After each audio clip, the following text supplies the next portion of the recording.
ఇప్పుడు నెలకు జీతం 20,000 అనుకుంటే చిట్టీలు ఈఎంఐలు పోను ఓ 10,000తోని ఎట్లనో కట్ల నెలంతా చదువుకోవాలనుకుర్రనుకో ఎన్ని ఖర్చులుంటాయి? ఇంటికి రాయి పోరల ఫీజులకే సరిపోవు.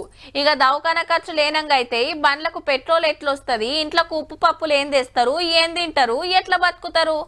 అచ్చం ఇట్లనే ఉన్నదుల్లా గీ ముచ్చట కూడా. కుండల నీళ్లు పోసి పొక్క పొడిచినట్టే ఉన్నది పొర్రి ప్రాజెక్టుల కథ.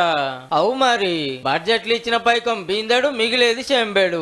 23,000 కోట్లు ప్రాజెక్టులకు ఖర్చు పెడతామన్నారు గాని పాత అప్పులకే 10,000 కోట్ల దాకా పోతాయి. ఒక్క కాళేశ్వరం కిస్తీలకే 7,000 కోట్లు కట్టాలనాయే. ఇక ప్రాజెక్టుల శాఖలు ఉండేటోళ్ళ జీతాలకు 1,600 కోట్లు.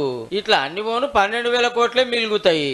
ఈ ముత్తంత ముళ్ళతోని పాలమూరు ప్రాజెక్టు పనులేడైతే డిండి ఎట్లా దాడతారు, సీతారామకి ఏడికెళ్ళి పెడతారు, ఎస్ఎల్బిసి ఏం కావాలి?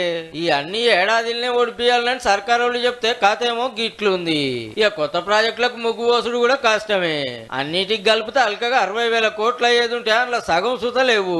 అందులో సగం కంటే ఎక్కువ పాత బాకీలకే పోవట్టే. కిస్తీలు కట్టకుంటే నడవది, పనులు చేద్దామంటే పైసలు ఉండదు.